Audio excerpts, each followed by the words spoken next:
కల్పించాలి పింఛన్ కల్పించాలి కేంద్ర ప్రభుత్వాలు స్వర్ణకారులు ఆదుకోవాలి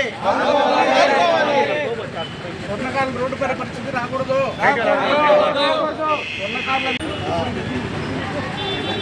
ఆదుకోవాలి ఆదుకోవాలి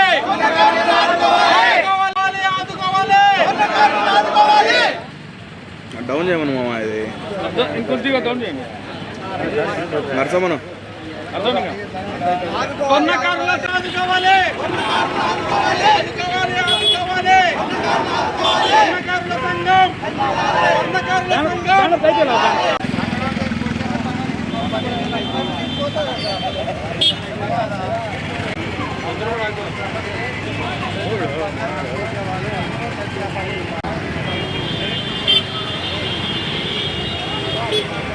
నా స్లోగన్స్ నా స్లోగన్స్ అలా ఆదుకోవాలి ఆదుకోవాలి ఆదుకోవాలి ఆదుకోవాలి ఆదుకోవాలి ఆదుకోవాలి స్వర్ణకారుల సంఘం స్వర్ణకారుల సంఘం స్వర్ణకారుల సంఘం స్వర్ణకారుల సంఘం ఆదుకోవాలి ఆదుకోవాలి ఆదుకోవాలి ఆదుకోవాలి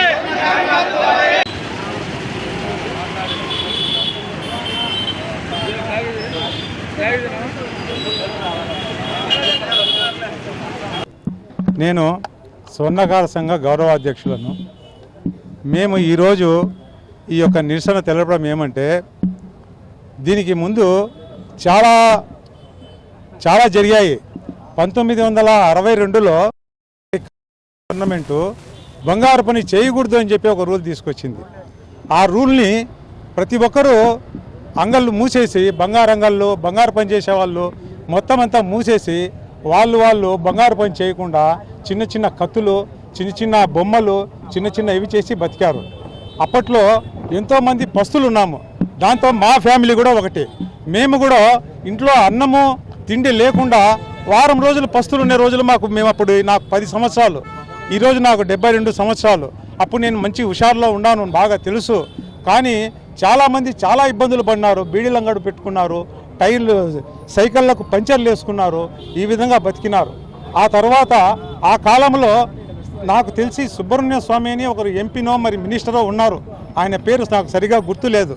ఆయన పార్లమెంట్లో లేచి ఇంతమంది స్వర్ణకారులు ఇండియాలో ఉంటే వీళ్ళందరికీ బతుకు ఎట్లా, ఏ విధంగా బతుకుతారని చెప్పి అప్పట్లో ఆయన ఒక రూల్ పాస్ చేశారు. పాత బంగారు కరిగి నగలు చేసుకోవచ్చు అని ఒక రూల్ పాస్ చేసినందువల్ల ఈరోజు స్వర్ణకారులం బతుకుతున్నాము. ఆ రూల్ ఏమిరా అంటే, ప్రతి ఒక్కరికి లైసెన్స్ ఇచ్చారు, ప్రతి ఒక్కరికి అకౌంట్ ఇచ్చారు.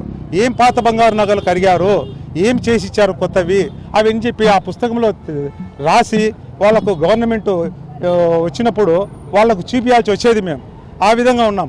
తర్వాత కొద్ది సంవత్సరాలకు దీన్ని సడలించారు.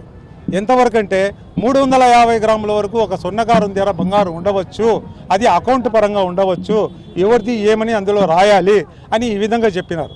ఆ తర్వాత పనులు చేసుకుంటూ సంతోషంగానే గడిపారు స్వర్ణకారులందరూ కూడా. ఆ తర్వాత ఇందిరాగాంధీ బంగారు కొనొద్దని ఒకప్పుడు చెప్పారు. ఉండాలి, తెలియాలి, ఇప్పుడు ప్రజలకు ఇవన్నీ తెలియవు. ఆ తర్వాత ఇన్ని రోజులు మరి తర్వాత అన్నీ జరుగుతూ వచ్చాయి, సంతోషంగానే గడిపాము. తర్వాత ఇప్పుడు బంగారు కొనకూడదు సంవత్సరం వరకు అని చెప్పారు మన ప్రధానమంత్రి గారు.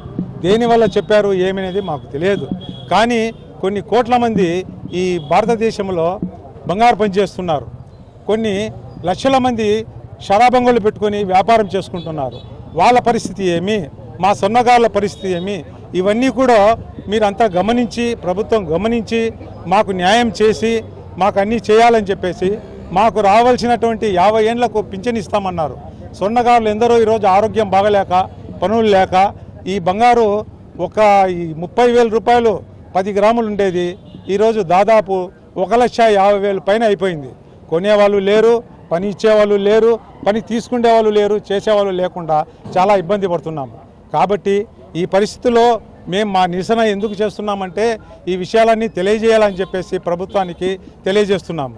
ముఖ్యంగా చెప్పడం ఏమనగా మనకు భారత ప్రభుత్వము మాకు బంగారు కొనకూడదని సంవత్సరం పాటు చెప్పినారు మన ప్రధానమంత్రి గారు. ఆ మాట వెనక్కి తీసుకోవాలని మేము డిమాండ్ చేస్తున్నాము. ఎందుకంటే మాకు నెలకు 5-6 పనులు కూడా ఇప్పుడు లేవు. మాకు పనులు లేక మా బంగారు పని చేసేవాళ్ళు తోగుడు బండ్లు ఆటోలు వేసుకుంటున్నారు, చాలా కష్టాల్లో ఉన్నారు. మాకు 50 సంవత్సరాలు దాటితే పింఛన్ కావాలి. మేము ఇప్పుడు పని లేకంటే బంగారు కొనకంటే పని లేకంటే మా బతుకులు ఎట్లా? మా కడుపులు కొట్టకూడదు. రాష్ట్ర ప్రభుత్వమైన కేంద్ర ప్రభుత్వమైన మాకందరికీ మా స్వర్ణకారులకి ఆదుకోవాలా. మా రాష్ట్రం అంతా ఈ డిమాండ్ ఉంది. మేము స్వర్ణకారులము 3 కోట్ల మంది దేశంలో ఉన్నాము.